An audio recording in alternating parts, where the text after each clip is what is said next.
Hoje entrou agosto de 2020 e este é o episódio 105 do podcast Ubuntu Portugal, o show sobre Ubuntu, software livre e outras cenas. O meu nome é Diogo Constantino e comigo está o Tiago Carrondo. Olá, Tiago. Olá, Diogo. Eu não acredito que tu acabaste de fazer a piada mais rodada desde que o Kim Barreiros lançou a música, pá. Mas pronto. Tem que ser. Nos primeiros 3 anos ainda teve graça. Agora já passaram, não sei quantos anos passaram, mas se calhar. Mas passaram bastante, passaram demasiados. Não, calhar, eu acho que nunca passou demasiados. Mas pronto, está bem. Então, e Diogo, o que é que te manteve ocupado nestas últimas 22 horas e picos? Olha, além de dormir... Tiveste a dormir? Espera. Tiveste a dormir? Porquê? Dormir? Porquê? Sim. Porque é uma coisa que eu faço muito. Acho que eu não faço o suficiente. Eu ando a ver se largo o vício, pá. Isso não dá futuro a ninguém, essa história de dormir. Não, vícios é comigo, ok? Venham eles. Portanto, dormi, fiz uma caminhadazinha. E lá... É verdade. Mataste algum pavão? As pernas. Diz? E mataste algum pavão? Não. Tentei assustar de subir para o telhado do meu prédio, mas o filho da mãe ficou a olhar para mim com a cara: o que é que este gajo está aqui a fazer? Ganhei! O que é que ele está aqui a fazer, figura de parvo? Enquanto está quase a cair pela varanda abaixo, mas não, ignorou-me e foi-se embora, e ficou no telhado na mesma, mas no sítio do telhado eu não consegui ver, e pronto, e foi assim. Está bem. E depois, basicamente, o que é que eu fiz mais? Almocei bastante. Nota-se que não há conteúdo nenhum, mano. O que é que foi o teu almoço, pá? Foram sardinhas assadas, vê lá tu. Mas estava uma porcaria. Ainda não comi boas sardinhas assadas este ano. Tens que ir ali ao... Como é que se chama aquele sítio onde a gente foi para planear o Bucone? Mar na Areia, não é? Mar da Areia. Tens que ir lá comer sardinhas, pá. Nesta altura é capaz de ser complicado, aquilo que deve estar bastante cheio. Exatamente. Aquilo já enche normalmente, e nesta altura em que há menos espaço útil e é um sítio pequenino, é capaz de ser complicado ir lá. Acredito. Mas é uma ideia. E depois disso estive a trabalhar na gravação que eu falei aqui há tempos a respeito do último encontro. Ainda não está terminado, mas tento terminar amanhã ou terça-feira, dependendo do tempo que eu tiver, porque tenho compromissos pessoais que eu não sei exatamente quanto tempo é que vão durar, e por isso... Mas a parte de captação está feita já? Ou ainda tens que gravar mais coisas? Essa é a parte que falta. Portanto, preciso de um bocadinho para captar o áudio disso. Depois disso, assisti ao Bipors Q&A. Estive a assistir até há muito pouco tempo, que acabou há menos de uma hora, e agora estou aqui pronto para gravar um bocadinho, um bocadinho só vai gravar um bocadinho. O resto, quem é que grava outro bocadinho? És tu. Está bem, parece bem. Também não jantaste ainda, meu? Jantei, esqueci-me. Pronto, jantei. Então, assim é que é. As bifanas, assim. Vai nada ali, é? Olha, eu também comi 2 vezes, almocei e jantei. Isto porque eu não tomo pequeno almoço por causa do meu jejum intermitente. Habitualmente não tomo pequeno almoço, de vez em quando lá me esqueço e como qualquer coisa. Mas pronto, e tive atarefado com burocracias. Olha, eu sei que tu não perguntaste, mas eu vou-te responder na mesma. Estive a tratar de papeladas do estilo: fui levar os papéis do IVA ao contabilista, estive a acertar uma série de coisas que não quero deixar depois para o último dia, e então aproveitei por fazer isso. Entretanto, ainda estive a fazer também, foi a preparar um servidor local com o Nextcloud para uma pessoa que me estava a dizer que precisava de uma solução de backups. E eu assim, para que é que eu vou estar a complicar uma solução de backups com Sambas ou com... Faço uma Nextcloud e ele depois safa-se como quiser.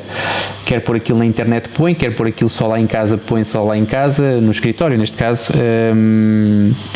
Mas pronto, olha, e foi isso que me manteve ocupado. Fui entretanto lá deixar aquilo, fui deixar aquilo on-site, estive a explicar à pessoa como é que como é que se orientava, também tive depois a comer qualquer coisa e olha, estou aqui agora, portanto, para preparar o último episódio, portanto, isto, não sei se estavam com atenção, mas nós estamos a gravar isto no dia 1 de agosto, mas vocês só estão a ouvir isto, tirando a malta que está a assistir agora em direto, só vão ouvir isto a partir do dia 27 de agosto, há alturas em que tanto eu como o Diogo estaremos de barriguinha cheia de férias, esperemos, pelo menos essa é a nossa convicção, por isso é que estamos aqui a dar o litro esta semana.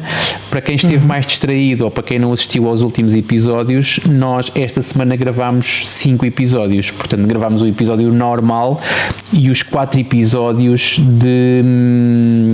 do mês que vamos lançar no mês de agosto, portanto uns com mais atualidade do que outros, portanto eu espero que compreendam, todos eles com aquele carinho e aquele quentinho que vos faz companhia durante 57 minutos por semana, mas foi a forma que nós encontramos de podermos estar descansados a gerir as nossas férias, ou pelo menos o nosso tempo de lazer durante o mês de agosto, que é aquele mês característico em que as pessoas têm um ritmo diferente, e vocês não sentirem a nossa falta e não estarem a pensar em coisas negativas por nós não estarmos a publicar episódios. Portanto, isto é o nosso disclaimer inicial, e a partir daqui, e como nós estamos a gravar isto com alguma antecedência, eu sei que tu, Diogo, queres falar sobre algumas coisas, não sei se queres falar já, mas nós escolhemos um tema a princípio, mas diz. Então vamos falar sobre isso e depois já introduzimos o tema que escolhemos falar. Introduzimos o tema. Exatamente. Então, até porque é a propósito de férias.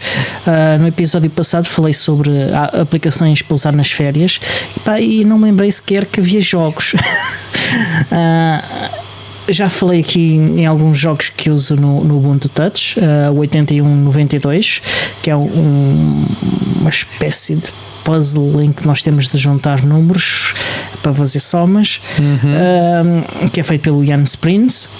O Chromatic, que temos também de organizar cores, que é feito pelo Kevin Feider. Espero ter apresentado dito bem o nome dele. Este jogo, este Chromatic, acho que ainda nunca falei dele aqui, mas é um dos jogos que eu costumo jogar a bordo de aviões quando estou extremamente aborrecido e já não tenho mais podcasts para ouvir. Dá para acumular, dá para ouvir podcasts e jogar ao mesmo tempo. Alguns sim, alguns dá. Outros é preciso um bocadinho mais de concentração no que estão a dizer e não dá. Também depende do quanto concentrado queres estar no que as pessoas estão a dizer. Exatamente, percebo-te bem. Outra aplicação com uma atividade que eu nunca fiz, mas que estou a pensar se vou experimentar ou não, que é o geocaching. Há uma aplicação chamada Geocaching for UT, que é da Evil Bunny, e estou a pensar se experimento isso ou não. Não sei se alguma vez experimentaste isso. Não sei o que é sequer. Ok. Explica lá. É uma espécie de caça ao tesouro, mas em que te dizem onde é que está o tesouro e em que tu te vais lá tirar uma coisa e metes outra coisa tua, e marcas num mapa onde está aquilo. As coordenadas são partilhadas pela internet, e a intenção das pessoas é atividade física até chegar ao local e depois trocar e deixar algo com uma mensagem ou com algum tipo de simbolismo para a próxima pessoa. Eu enganei-te, portanto eu sabia o que era geocaching, mas queria talvez explicar, até porque há pessoas certamente que nos estão a ouvir que não sabiam. Nunca fiz, portanto acho que é uma atividade que até para fazer em família deve ser bastante interessante, porque sim, é uma espécie de caçar pokémons, mas sem a estupidez não é estupidez, cada um faz aquilo que entende com o seu tempo livre, mas pronto, para mim é um bocado estranho, vou chamar só assim, andar a caçar pokémons, mas o princípio ativo da coisa é mais ou menos o mesmo, ou seja, tens que andar em sítios, a percorrer trajetos até encontrares uma coisa qualquer. Mas pronto, olha, entretanto estamos aqui a ver o Jorge, que está a assistir ao episódio em linha, está-nos a dizer, primeiro, olha, tenho aqui várias coisas, já percebi que não estás a seguir o chat. Ele jantou bifanas também, portanto vocês estão juntos nessa guerra, jantou bifanas. Logo de seguida agradeceu o nosso esforço, e de facto é um esforço, porque gravar 5 vezes na mesma semana parar 2 vezes não é uma chatice, mas é de facto exigente. É difícil. E o Jorge ainda assina por baixo na questão do geocaching, porque ele já fez geocaching e fez o contrário daquilo que eu achava que era uma coisa lógica, que era ele deixou de fazer depois de ter as crianças. Portanto, e eu, por já agora que o Jorge está tão participativo, gostava de perceber o que é que correu mal com as crianças. Se calhar é difícil enquanto elas são muito pequeninas.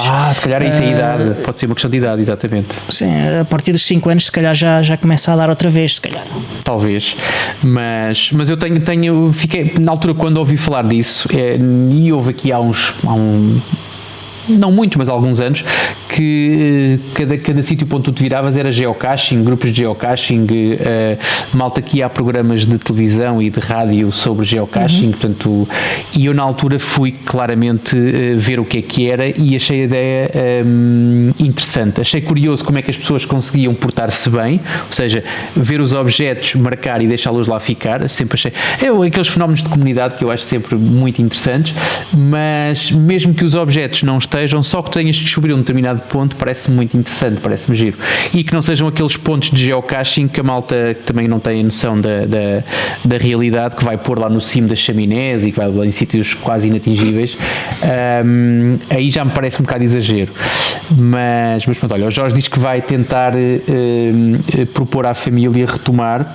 Acaba de ser uma atividade engraçada para fazer em família, e é isso, e simultaneamente colaborar para o OpenStreetMap, complementando os mapas. Exatamente, era aí que eu queria chegar. Não é uma atividade tão diferente quanto isso, quando tu fazes uma coisa mais citadina, um geocaching citadino, e é uma coisa que me dá um gosto tremendo. Agora com a história do Covid, os meus planos ficaram um bocado degorados, mas sempre que, na era pré-Covid, sempre que eu ia para qualquer lado, e quando estava à espera à espera de um táxi, ou à espera de alguém, ou estava só quieto num sítio, era normal eu abrir o telefone, abrir o Street Map e ver o Street Complete, aliás, abrir o Street Complete e ver se faltava ali alguma coisa e responder porque são perguntas muito simples e tu vais completando os mapas sem dares conta, mas pronto, olha, o Pedro Gaspar também é fã do geocaching com enigmas e com charadas, mas pronto, então continua. E lembra-me outra coisa também, é que além de podermos fazer isso, podemos também tirar fotografias e algumas notas e depois enviar para o Wikidata, que é a base de dados que está por trás da Wikipédia e de outros projetos da Wikimedia. É também uma atividade que se pode fazer em simultâneo. Portanto, há aqui muitas atividades geeks a fazer à volta disto e de ir de férias e que são engraçadas. Portanto, recomendo a todos que investiguem um bocadinho e depois experimentem. Ora, um outro jogo que é um bocadinho mais geek ainda, é o Interstellar Text Adventure, também para o Ubuntu Touch. Isso não é estranho. Pois, talvez seja por causa do autor, que é o Johan Cybership. Então é isso. Talvez seja esse o motivo. É uma aventura de texto, mas para jogar no Ubuntu Touch. É isso, já me lembro. E mais, continua. E hoje estive a usar uma feature pela primeira vez, mais ou menos por necessidade, e que resolvi falar dela. Uma feature sim, mais ou menos. Por necessidade, que é os snapshots dos snaps. Calma-te, mas não é preciso. Sim. Os snapshots dos snaps. O meu snap do Chromium na máquina em que eu gravo, sim, estava a dar um warning porque havia um plug que tinha sido descontinuado, porque tinha sido substituído por outro e ainda estava lá ativo, e então eu resolvi remover e adicionar o snap novo para resolver essa situação. Não quis estar a fazer não lembrava do comando por preguiça para desativar o plug, para listar os plugs, para desativar os plugs, essas coisas. E como tive preguiça de ler o manual ou o help, simplesmente fiz remove e depois install do Snap. E o que é que acontece? Quando nós removemos uma aplicação, a partir das configurações, os dados vão-se embora. Com os snaps, o que acontece é que se o snap estiver feito de forma apropriada, o Snapd tira um snapshot dos vossos dados e mantém durante algum tempo, e depois, se vocês quiserem, podem instalar de novo a aplicação. Exatamente. E fazer o restore do snapshot muito facilmente. E foi o que eu fiz para ir buscar os bookmarks e o histórico e as configurações todas que eu tinha do Chromium sem ter trabalho nenhum, porque eu por acaso tinha estado a trabalhar há pouco tempo com snaps e snapshots e lembrava-me do comando de core, então foi uma preguiça mental mais reduzida neste caso.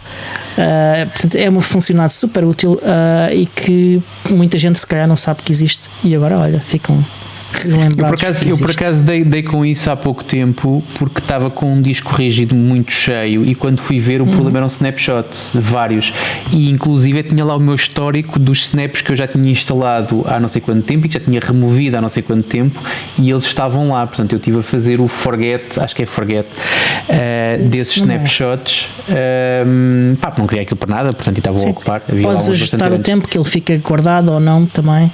Não foi isso, não fui ver já, isso não. Eu vi que eles estavam lá, listei aquilo e depois fui apagando e acabou. Acabou ali a história.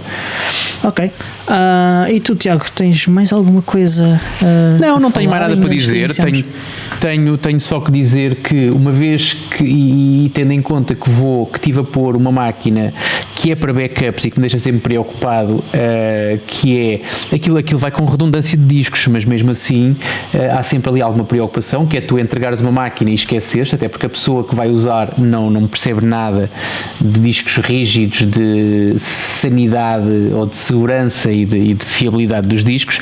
Portanto, aquilo que eu fiz foi arranjei uma forma de, e nunca tinha feito, honestamente, pelo menos com este contexto nunca tinha feito, que é entregar uma máquina numa rede que não é minha ou que não é uma rede controlada por mim e fazer e ter um acesso fácil à máquina sem ter que andar nos routers a fazer encaminhamento de portos e por aí fora.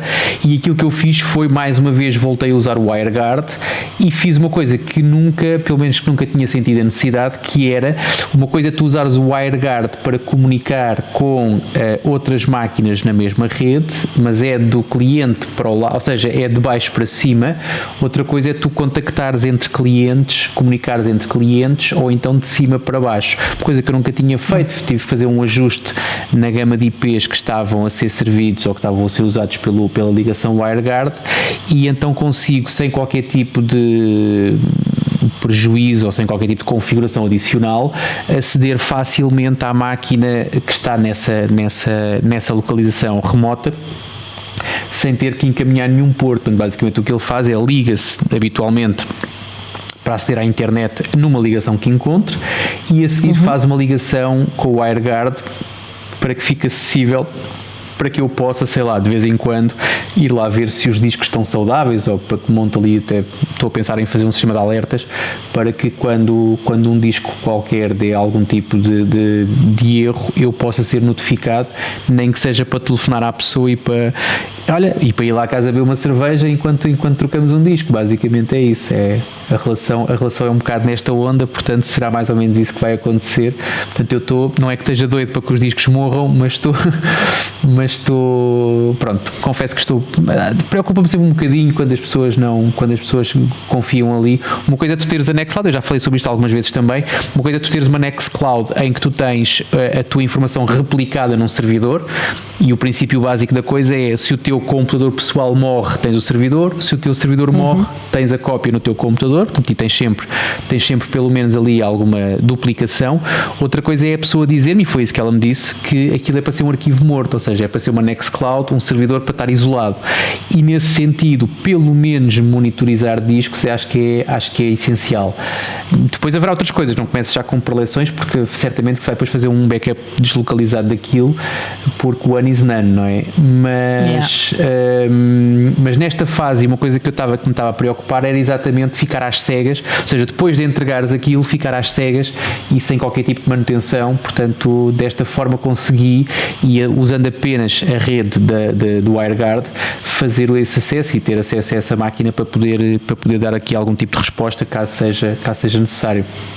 Mas foi só isto. Ainda chateei o David porque estava lá com alguns precalços iniciais, mas depois percebi o que era um erro meu, claramente. exatamente, e assim que corrigi a coisa começou a correr bem e pronto, e não há mais história, foi só isto. Ok, muito bem, parece que ainda assim foi um dia animado. Sim, foi um dia agitado, animado, também foi animado, ok, mas foi mais agitado que animado, assim, se me pedisses para descrever numa única palavra, eu escolheria agitado. Ok. Então bora lá. Olha, vamos lá então, ao tema principal. Queres anunciá-lo tu? Posso anunciar, até porque nós já falámos sobre isto aqui algumas vezes, e é um tema que não é consensual, portanto é um bom tema para nós discutirmos aqui, que é o tema da virtualização. E o tema da virtualização pode até dividir-se aqui em várias questões. Uma questão básica que é qual é que é o produto ou o software que nós usamos ou que aconselhamos para fazer virtualização. Há sempre aquela discussão do para que uma virtualização e não um contentor, um container, e também já falámos aqui algumas vezes sobre isso, porque quando é que se justifica uma, quando é que se justifica a outra, portanto há aqui várias questões que podem ser abordadas. Agora, se calhar começando pelo princípio, eu acho que sei qual é que é a tua resposta, mas qual é que é o sistema que tu... Que este tema, a ideia do tema veio do canal Ubuntu PT, já não me lembrei exatamente quem é que foi que deu essa sugestão. Eu penso que foi o António, mas é um assunto que é recorrente, eu não queria estar a limitar o tema. Por terem dado a ideia do tema, quer o António, quer as outras pessoas que falam recorrentemente do tema, porque é importante que vocês deem essas sugestões, que é para ajudar a criar aqui temas e a falarmos de temas que vos interessam. Sim, e sempre que queiram, sim, façam sugestões. Gás à caneta e escrevam qualquer coisa. Exatamente. Discos pedidos. Os patronos têm prioridade, mas todos os que não são patronos também podem sugerir. Aliás, foi o que aconteceu para o tema deste episódio. Mas pronto. Mas Diogo, queria começar então por uma pergunta que é: eu sei o que é que tu usas habitualmente para virtualizar, pelo menos que tens-nos contado. Não sei se sabes.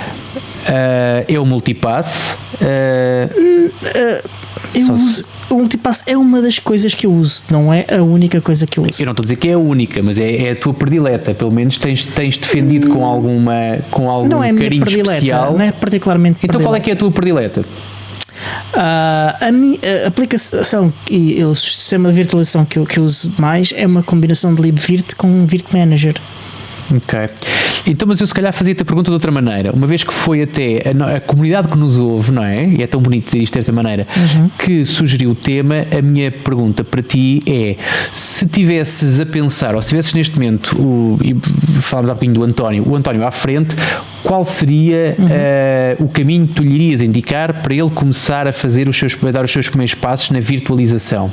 Depende um bocadinho, por exemplo, se ele utilizasse o Ubuntu, por exemplo, a minha recomendação era exatamente usar libvirt com Virt Manager.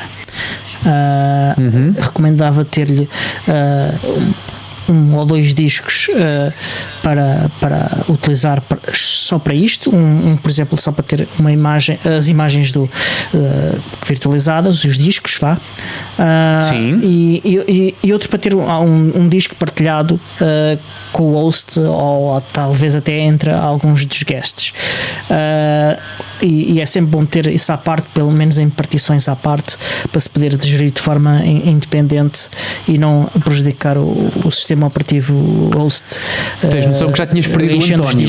À segunda frase já tinhas perdido o António. Logo que tu lhe digas que lhe dás dois produtos para ele fazer uma coisa.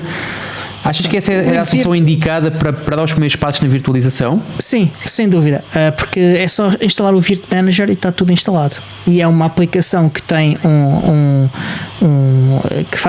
o qual faz o setup das virtual machines usando um wizard, com perguntas muito curtas, muito diretas e relativamente fáceis de entender, como qual é a imagem do sistema operativo que se quer usar, qual é o tamanho do disco, qual é o número de CPUs, tamanho da memória, e ele às vezes pergunta qual é o sistema operativo, muitas vezes ele detecta, nem sempre, pode escolher qual é o sistema operativo da lista que ele tem, e acho que estas são as perguntas que ele faz que nós precisamos de responder. Disseste com um pacote ele instalava tudo de uma vez. Qual é que é o pacote? Lembra-me outra vez? É o do Virt Manager. O Virt Manager, ok. Então porquê é que tu falas sempre nos dois? Porque um é a base do outro. O Virt Manager é uma interface gráfica para gerir virtualização com libvirt, ok?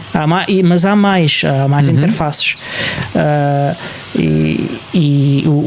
Por exemplo, o Boxes do GNOME também usa a libvirt, penso eu.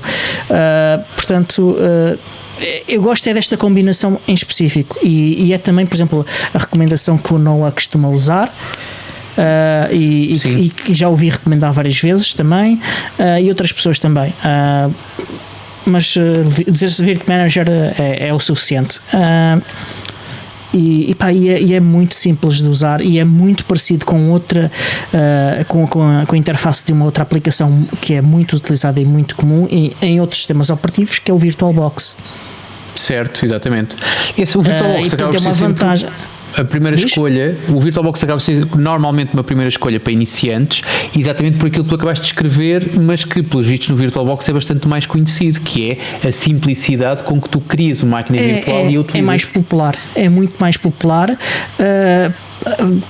Vem de facto por ser utilizada em outros sistemas operativos que também são mais populares. Era aí que eu queria chegar, sim, exatamente. E é por isso que ele provavelmente é mais popular, mas eles são produtos que para quem está a iniciar não são muito diferentes na profundidade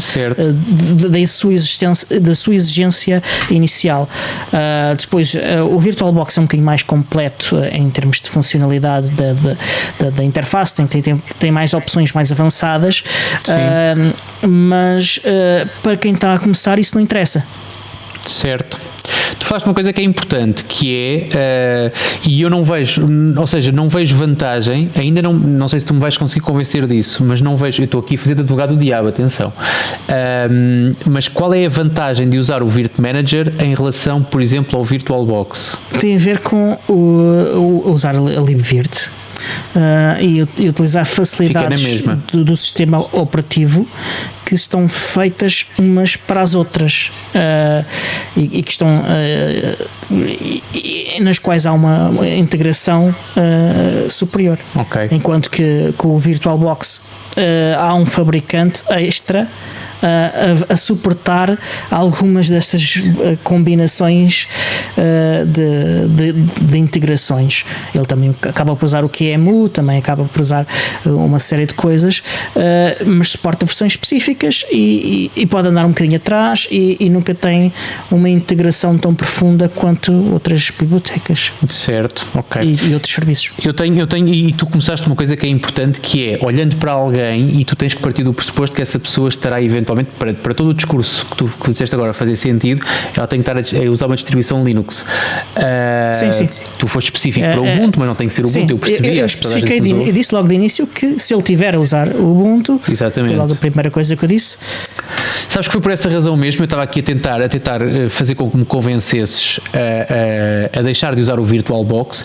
Eu tenho anos de utilização de VirtualBox exatamente pela razão que tu apresentaste logo no princípio da tua conversa, que foi, e eu venho de uma experiência que é uma experiência em que tinha 20 pessoas à frente quando dava formação, nunca fui um ditador em relação àquilo que era os softwares ou os sistemas operativos que as pessoas utilizavam, portanto cada um, e era frequente que as pessoas trouxessem o seu próprio computador de casa com que habitualmente trabalhavam em casa para a sala de formação, e foi exatamente por esse motivo que eu me habituei a falar e a exemplificar e a demonstrar tudo em VirtualBox, porque tu consegues ter uma simplicidade em termos de, não só uma facilidade de utilização, que pelo eu não conheço como tu o Virt Manager, portanto não consigo acompanhar as tuas explicações, mas no VirtualBox tu consegues perfeitamente em 4 cliques de rato criar uma máquina virtual, com a vantagem de que não tens que perguntar antes qual é que é o sistema operativo que a pessoa está a usar, porque quer a pessoa esteja a usar Ubuntu, quer a pessoa esteja a usar um Mac OS qualquer, quer a pessoa esteja a usar o Windows, Windows, o VirtualBox é sempre o mesmo. Em Ubuntu tens uma versão open source, mas em termos de funcionalidade é sempre a mesma coisa. O que ele pergunta não é qual é o sistema operativo do host, ele pergunta qual é o sistema operativo do guest. Não, tu é que não percebeste. Quando a pessoa traz um computador de casa e umas vezes traz um Mac e umas vezes traz um Windows, umas vezes traz um Ubuntu, eu chego e digo assim, meus senhores, instalem por favor o VirtualBox no computador que têm à frente, e não tenho que estar preocupado qual é que é o sistema operativo que as pessoas estão a usar, não é o guest, ok? Não estava a perceber que era esse o sentido. Apesar de algumas variações e apesar de haver versões diferentes do VirtualBox, no seu essencial é sempre a mesma coisa, e isso é claramente uma vantagem. Tenho uma dúvida para te colocar, até porque existem outros produtos de virtualização, e eu deparei-me aqui há umas semanas com uma limitação. Portanto, malta que usa macOS habitualmente usa uma coisa, ou pelo menos tem afinidade com uma coisa que se chama, que é a software de virtualização da Parallels, que é usado também noutros contextos, mas malta que usa macOS, não sei porquê nem porque não, mas é habitual que gostem e que queiram usar o Parallels. Agora, eu não consigo perceber como é que um produto como o Parallels não permite uma coisa básica como exportar uma máquina virtual. E estou a falar de exportar, não é fazer um backup, não é copiar ficheiros. Exportar, ou seja, tu teres a máquina, uma coisa que o VirtualBox faz muito exportar bem. O disco da máquina. Não é o disco, é a máquina toda, as configurações da máquina. Sim, as configurações da máquina associadas tudo, ao disco. Exatamente. O VirtualBox tu fazes um OVA, não é? No Virt Manager não sei se faz alguma exportação deste género, se fazes para o OVA também, ou se fazes para outro formato. No Parallels não é de todo possível fazer uma exportação de uma máquina virtual, que é uma coisa que eu acho mesmo estranho. Não sei dizer se não sejas agora, estranho. Não é? Sim, podemos já isso para a próxima semana, não te preocupes. Sim, podemos falar disso num próximo episódio. Sinto que o próximo episódio daqui a um mês já nos vamos esquecer, portanto está tudo bem. Tiramos uma nota já. Olha, algum dos nossos ouvintes nos vai cobrar isso, não há problema. Exportar máquinas, exportar VM, certo, no Virt Manager, pronto. Ok, pronto, isto já está. Mas eu quero te ouvir falar, por acaso esta história do Virt Manager apanhou-me aqui um bocado desprevenido, porque eu estava à espera que tu fosses falar do multipass. Mas eu te vou falar do multipass também. Pronto, mas eu quero que tu fales do multipass. Mas a pergunta que tu me fizeste não era sobre o multipass.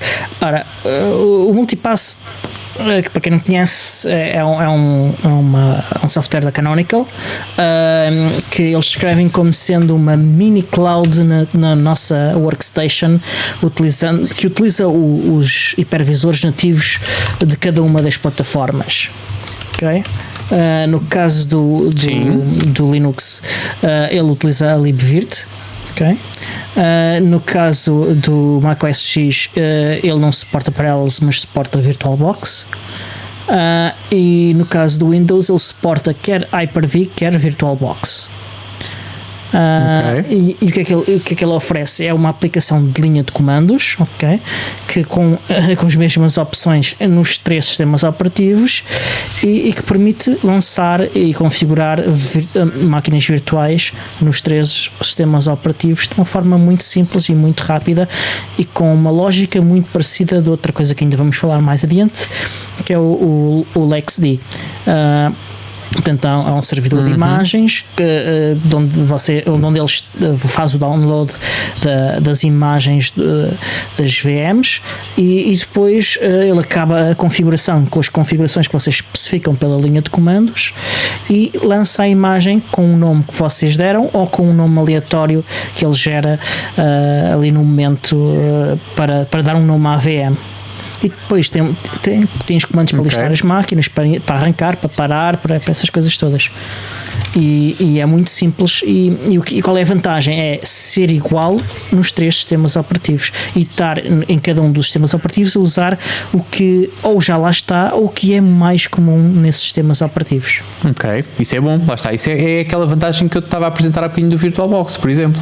Sim, é muito semelhante. Aliás, ele até pode usar o VirtualBox. E se vocês tiverem, por exemplo, a fazer shell scripts para automatizar coisas, para lançar máquinas virtuais e afins, isto é, na minha opinião, em diferentes plataformas, a solução ideal. Lembro-me, por exemplo, que o Snapcraft utiliza multipass para não lançar VMs para gerar os snaps. Por omissão usa o multipass. Tem a opção também de usar o LXD, mas isso é outra conversa mais adiante. Agora, sei que tu tens algumas reticências em relação ao multipass e nunca percebi realmente o que é que não te agrada no multipass. A única questão, eu não tenho nada contra o multipass, atenção, só para começar a conversa. Eu não estou a dizer que és anti, atenção. Sim. Só para que fique claro, não tenho que há ali qualquer coisa que não faz o clique contigo. A minha pergunta é sempre a mesma e é aquela que eu faço com mais frequência, que é, eu uso um produto e uso uma coisa que se chama VirtualBox, ok? E que não me deixou, até à data, não me deixou ficar mal. E a minha pergunta, sempre que eu vejo uma coisa diferente, é se é para mudar, convém que haja vantagens, porque se não ficas quieto como estás muito bem. Portanto, tipicamente, quando mudas para outra solução, ou é porque aquela que tu tens não te serve em condições, não é o caso do VirtualBox, ele serve-me perfeitamente. Agora, para mudares para o outro que te serve perfeitamente, tem que ser uma coisa que te traga melhorias, sejam elas quais forem. E ainda não consegui encontrar no multipass uma razão válida para trair o VirtualBox. É tão simples quanto isto. Mas com o multipass tu não tens de estar a trair o VirtualBox. Podes estar a usar o VirtualBox. Então aí, para que é que eu vou estar a pôr mais uma peça na engrenagem se eu posso usar apenas o VirtualBox? Podes querer utilizar o VirtualBox de uma forma diferente. Não preciso, lá está, não tenho vantagem nenhuma nisso, nunca senti essa necessidade. Na tua utilização tu não precisas, mas se por exemplo tu tiveres a criar automatizações que tens que correr com o mesmo procedimento em vários sistemas operativos, pode ser um caso de utilização que não é o teu. Olhando para o meu, exatamente, olhando para o meu, eu tenho que falar do meu. Okay. Nem todas as soluções têm de servir para toda a gente. Mas eu não estou a falar para toda a gente. Tu perguntaste-me diretamente a mim e para a minha necessidade o VirtualBox chega. Não foi isso que eu perguntei. O que eu te perguntei eu não perguntei porque é que para o teu caso de utilização não gostavas do multipass. Tu perguntaste quais é que eram as minhas reticências. E as minhas reticências têm agora, isso não tem de ser necessariamente, não tem de se aplicar exclusivo. Eu quando me fazem uma pergunta, eu não penso só no meu caso de utilização. Eu penso no meu caso e tento pensar em ver outros casos possíveis, que é para perceber ok, talvez não seja para mim, mas noutras circunstâncias consigo ver que outras pessoas precisem. Pronto, as outras circunstâncias que eu encontro, e eu também penso nisso, aliás, e comecei por apresentar exatamente isso, pensando nos outros, eu olho para o VirtualBox como aquela ferramenta transversal em que qualquer pessoa, eu demonstro qualquer coisa no VirtualBox e a pessoa vai para casa ou vai para o seu sítio e olhando para aquilo que me viu fazer, vamos imaginar, pode replicar sem um prejuízo muito grande. E volto a dizer, o VirtualBox serve-me perfeitamente, não preciso de pôr uma peça adicional para aquilo que é o meu contexto e o contexto de quem me rodeia. A coisa mais técnica, e agora falando em termos profissionais, não é? Porque a gente de vez em quando falamos na nossa dimensão profissional para também dar aqui uma perspectiva um bocadinho diferente. O VirtualBox que eu utilizo o VirtualBox também para efeitos, não é coisa que eu faço com mais frequência hoje em dia, mas quando eu preciso do VirtualBox para trabalho, habitualmente ou é para levantar duas máquinas rapidamente para testar um bocado de código qualquer que entretanto foi feito, e é uma coisa que não carece de grande preparação, até porque eu normalmente até tenho essas máquinas preparadas e é só levantá-las, atualizá-las e correr o código para ver se a coisa funciona. Ou então, foi uma coisa que eu também já fiz e que tu não me dás uma resposta direta, mas eu tenho essa resposta para o VirtualBox, também pelo meu percurso e pela minha experiência com o VirtualBox, que é, se eu precisar de fazer um novo template, tive que o fazer há uns 2 meses, um template novo para usar numa vCloud a vCloud é do quê? Como é que se chama aquela cena? Aquela plataforma de virtualização de... Caramba, acho que é do VMware, em que tu tens que fazer um template novo, diz? para vCenter? vCloud. Acho que é uma evolução do vCenter, produto, sim. Exatamente. Que tu fazes self-hosted para... Pronto, e aquilo que eu tive que fazer foi pegar numa VirtualBox, tenho dúvidas quantos softwares é que permitiriam fazer isto, pegar numa VirtualBox, fazer uma instalação do produto que eu queria instalar, exportar para o OVA e fazer upload para a vCloud. Portanto, isso eu fiz rapidamente com o VirtualBox. Lá está. Não me posso esquecer da experiência que eu tenho com o VirtualBox, que faço aquilo com muita naturalidade e muito facilmente, e é uma situação pontual. Eu não preciso de levantar um ambiente com 20 máquinas, com 4 servidores e 16 clientes. Não preciso de fazer isso. Talvez se eu tivesse que fazer, ou se me aproximasse de algum serviço que o fizesse, poderia olhar para outra solução e acharia que o VirtualBox, até porque o VirtualBox tem uma ferramenta command line que te permite fazer muita coisa também. Eu só lá vou mesmo quando é para resolver problemas, mas também permite fazer isso. Agora, quando eu preciso de levantar muitas máquinas, e aqui para nós ninguém nos ouve, eu então vou a um provider qualquer de VPS, corro um Terraform e levanto as máquinas lá, se calhar muito mais rapidamente do que em qualquer outro ambiente. Agora, estou a falar exclusivamente daquilo que é a minha experiência e a minha necessidade e aquilo que poderá ser a minha necessidade futura que eu preveja. Agora, se eu tiver que rever toda esta situação, então se calhar aí vou ter que procurar outra alternativa e cá estaremos para falar sobre isso. Neste momento não tenho absolutamente nada contra. Olhei para o Multipass numa das vezes em que nós falámos aqui num dos episódios, mas a resposta àquela pergunta básica que é qual é realmente a vantagem de eu usar este produto em detrimento daquele com o qual eu tenho muita experiência, não vi vantagens, então continuei no meu modelo habitual, que é o da utilização de VirtualBox. Não é e é um bocado como aquela discussão se tu usas o Vim ou se tu usas o Nano, não é? Dá a ideia que a malta que usa o Nano é menos experiente, vamos chamar assim, porque usa Nano. Agora, na prática é assim, tu usas uma ferramenta que te dê jeito e acabou. São diferentes. Também acho que sim, também estou contigo, mas eu acho que o VirtualBox tem um bocado o mesmo estigma, ou seja, a malta que quase que criminaliza ou que discrimina as pessoas que utilizam VirtualBox. Mas aquilo de facto funciona, e leva-te água ao moinho. Nunca vi um sentimento assim tão forte em relação ao VirtualBox. Tens que falar com mais pessoas. Mas pronto, olha, o Pedro Gaspar está a sugerir a utilização do Pico para editar texto. Também é uma sugestão. Normalmente nós lembramos sempre do Nano, mas o Pico também lá está, é verdade. Olha, por falar no Vim, eu hoje estava na minha Codebox e estava a explorar um dos plugins que eu não uso muito lá, que é o de podcasts, e dei com um podcast que até te dá em forma de vídeo, que é o Vimcasts. E tem tutoriais muito curtos, muito fixes sobre o Vim, e depois vocês vão ver porque é que o Vim e também o Emacs, ele não fala do Emacs, mas o Emacs tem o mesmo tipo de poder que o Vim, que não se compara, que são casos de utilização para uma quer para o Emacs, quer para o Vim. O caso de utilização não tem nada a ver com os casos de utilização do Nano ou do Pico ou de outros, ou do Joe e outros editores. São animais completamente diferentes. E aqui o caso do Multipass não tem que servir para todos, não é, penso que nem sequer é esse o objetivo dele. O objetivo dele é oferecer uma interface com o utilizador muito simples, de linha de comandos e que se integra com o que é nativo e comum das plataformas em que ele está e em plataformas diferentes. É só isto. Pode servir mais a uns casos, pode servir menos a uns casos, pode não servir de todo a alguns casos, mas é esta. Eu acho que é muito clara o seu propósito e para aquilo que ele serve.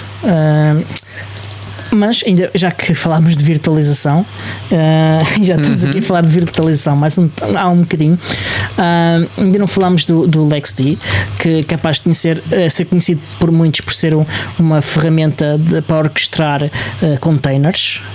Ainda não explicámos o que é containers, mas talvez já explique isso um bocadinho mais adiante, mas o LXD também serve para orquestrar máquinas virtuais.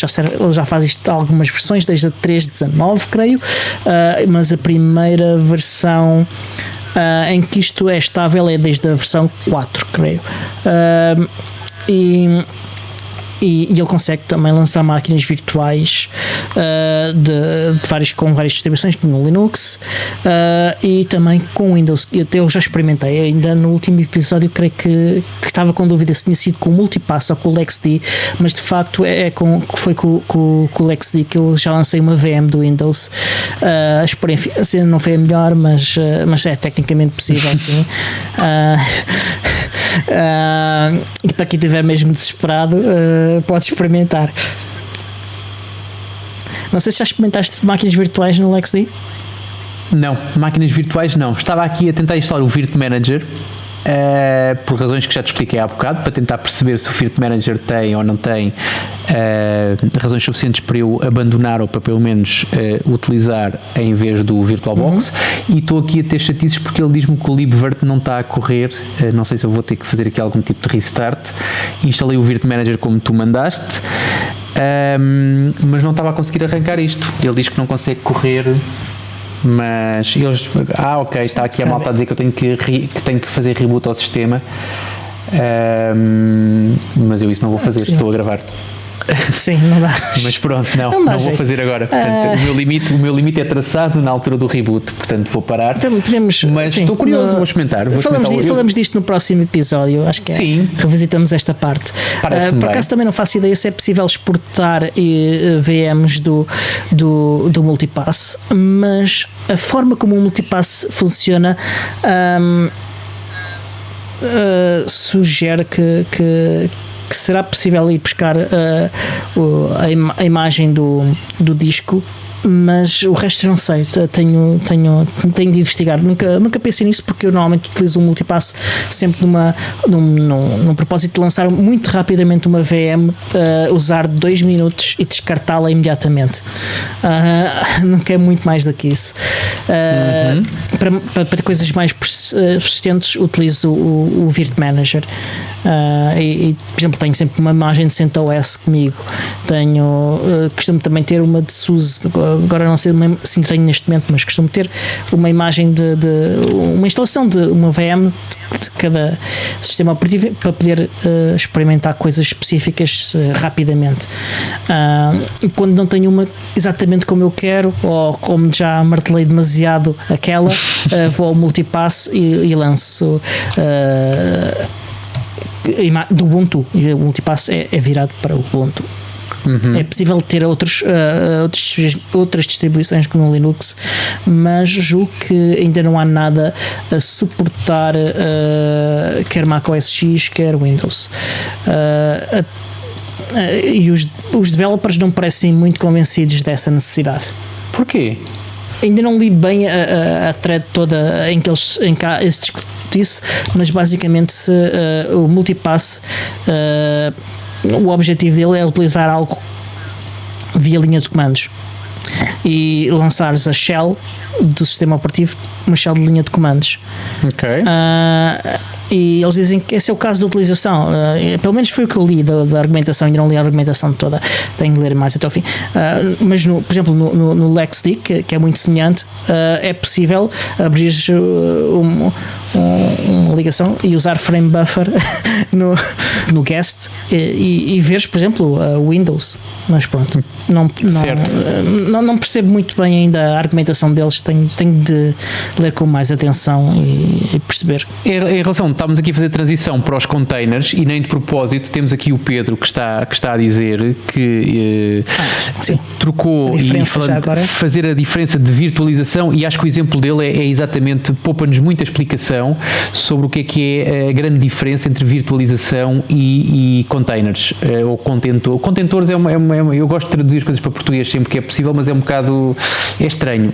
Contentores faz lembrar chutes e pontapés. É correto. Sim, não estou a dizer que não é correto, estou a dizer que é estranho, mas sim, há algumas palavras traduzidas que ficam estranhas e acho que contentores é uma delas. Mas pronto, mas sim, os containers ou os contentores, o Pedro está aqui a dizer que trocou 6 máquinas virtuais por um único servidor com Docker e correndo aplicações, provavelmente as 6 aplicações em Docker. Portanto, isto se calhar resume um bocado a explicação que tu ias dar sobre o que é um container em relação àquilo que é uma máquina virtual. Portanto, quais são as grandes diferenças, Diogo? A principal diferença que para quem não sabe ainda o que são containers e não for muito técnico, é que tu com os containers não partilhas o runtime todo, mas partilhas o kernel. As funcionalidades do kernel são as mesmas e é o mesmo kernel que o sistema operativo host, onde tu corres os containers. Portanto, não consegues ter funcionalidades extra e diferentes no sistema operativo que está a ser virtualizado. Acho que esta é a forma mais simples de descrever. Falaste nos containers, enquanto que numa máquina virtual, tens de fazer a comparação agora, enquanto numa máquina virtual, o que acontece? Nessa máquina virtual tu corres o teu próprio kernel da máquina virtual, que pode ter módulos completamente diferentes e assim teres funcionalidades de base do sistema operativo diferente.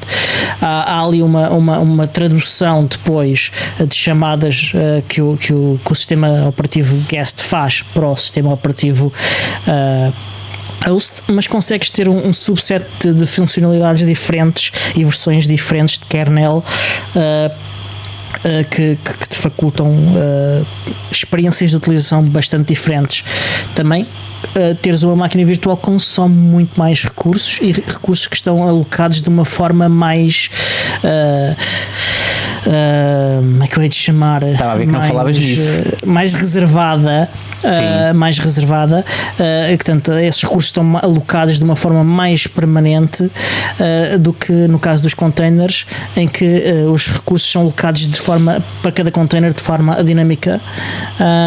E o que te permite ter, em vez de, por exemplo, teres 20 máquinas virtuais, ter 200 containers, porque ele, em cada um deles, em cada momento, só vai consumir os recursos que precisa. Enquanto que as máquinas virtuais tu alocas à partida. Eram 6 servidores com 50 máquinas virtuais, portanto, no caso dele. Portanto, o que aumenta ainda mais a importância desta alteração. Aquilo, e tu fizeste uma coisa que é importante, que é, e há bocadinho falavas sobre isso, quando nós criamos uma máquina virtual, habitualmente, e independentemente do sistema que nós usamos, habitualmente nós atribuímos uma quantidade de memória RAM, uma quantidade de disco rígido, uma quantidade de CPUs e tipicamente esses recursos ficam, quer sejam usados ou não, ficam atribuídos àquela máquina e desde que ela esteja em uso, aqueles recursos estão atribuídos e estão assignados àquela utilização, quer terá a ser usado ou não. Quando falas num container, ele vai requisitar os recursos na medida da sua necessidade, ou seja, em vez de tu ligares uma máquina com 4 GB de RAM e estares a usar apenas 100 megas, tu podes ligar as tais 200 máquinas que não são máquinas, que são containers, conforme te falaste há bocadinho e muito bem, 200 containers, porque se cada um tiver a consumir 100 megas, o total daquilo é exatamente o somatório desses 100 megas vezes os containers que estás a correr. Aquilo que habitualmente acontece nos containers e tu disseste-o e muito bem também, as coisas são geridas de forma dinâmica, sendo que para evitar colapso, tu podes limitar os recursos, mas é limitar os recursos que um container pode utilizar. Ou seja, em vez de tu atribuires à cabeça uma coisa que vai ser ou não usada, isto é um bocado como sentaste para comer e aquela velha piada que se costuma fazer, que é as azeitonas estavam em cima da mesa, não as comeste, o azar é teu, mas pagas na mesma. Isto é uma máquina virtual, enquanto que se tu fores sentar-te e só pagares as azeitonas que efetivamente comeres, isto é um container e tu se calhar no final chegas ao fim e a conta parece-te mais justa porque tu estás a pagar apenas aquilo que efetivamente consumiste ou aquilo que, neste caso, quando falamos em comida, que ingeriste. E acho que este é o fundamental da utilização de containers em detrimento da utilização de máquinas virtuais. Claro que, e depois tem o outro lado, que é a dimensão técnica, mas diz. Não sei se ias falar disso, não. É que em alguns sistemas de virtualização para máquinas virtuais há ainda a capacidade de fazer aquilo, a diferenciação entre aprovisionamento magro e aprovisionamento gordo, em que tu permites dizer ao sistema de virtualização, ok, esta máquina tem estas características, mas ela não reserva estritamente estes recursos desde o início. Ela vai ganhando à medida que precisa o consumo desses recursos até chegar aos limites que estão definidos, mas a combinação de recursos que ela tem desde o início não é logo estritamente aqueles que estão definidos como possíveis, o que permite fazer aqui uma gestão um bocadinho mais dinâmica também dos recursos e não ter logo toda a capacidade necessária e ir construindo aos poucos essa capacidade caso seja necessária, o que pode ser bastante arriscado, atenção. Certo. Pode ser bastante arriscado porque tu podes ultrapassar os recursos e depois uma máquina estar à espera de ter mais recursos disponíveis e eles não estarem lá. Ok, mas isso depois também, isso temos depois de falar sobre podemos um dia falar sobre Kubernetes, mas adiante, estamos a chegar, já estás a ver, mas isto para dizer que... Mas temos de trazer o Nuno, temos que cá trazer de novo trazemos o Nuno. Kubernetes. Exatamente, mas a questão aqui é exatamente essa, que é, parece que isto é um mar de rosas. A pergunta que se impõe habitualmente então é e o Pedro falava um bocadinho sobre o Docker, e podemos ficar só no Docker, só para efeitos ilustrativos, porque existem outros, mas se tu pensares num Docker, e se tu pensares que queres montar uma máquina virtual com o Nextcloud, não por nenhum motivo em particular, mas porque o Nextcloud é um exemplo que a gente usa aqui com muita frequência, porque tem de facto uma multiplicidade de aplicações e de implementações, mas se tu quiseres experimentar o Nextcloud e quiseres fazê-lo com uma máquina virtual, ou se o quiseres fazer com uma imagem Docker, tu podes fazê-lo e olhando para a experiência e voltando a olhar para as pessoas que estão eventualmente a dar os primeiros passos, aquilo que eu vejo é que poderá, apesar de ser um desperdício de recursos, poderá ser bastante mais simples para uma pessoa iniciante, porque o modelo é mais formatado, ou seja, tu crias uma máquina virtual, instalas um sistema operativo, instalas uma aplicação dentro do sistema operativo e corres ali. Eu acredito que seja simples, pelo menos por uma questão de experiência, usares uma virtualização, mas quando tu queres, e era aquilo que o Pedro falava há bocadinho, quando tu queres desempenho e quando tu queres rentabilizar os teus recursos, claramente usares containers é uma solução bastante mais assertiva, pelo menos daquilo que é a minha experiência, daquilo que eu habitualmente costumo contactar. Mas pronto, não sei como é que estamos de tempo, Diogo, se a gente pode alargar-se ainda ou se já estamos a chegar à reta. Não, estamos a chegar à mesma reta, estamos mesmo na reta final. Temos o mês de agosto fechado, não é? Sim. Portanto, resta então dizer que podem encontrar-nos em podcast.portugal.org. Passamos na Rádio Zero todas as quintas-feiras às 22h03, pelo menos quando não nos esquecemos de fazer upload. É verdade. Juntem-se a nós, tornem-se patronos para ver as gravações mais vezes em direto. E este show é produzido por mim, Diogo Constantino, pelo Tiago Carrondo, e é editado pelo grande Alexandre Carrapiço, o Senhor Podcast. E até para a semana. Até para o mês que vem.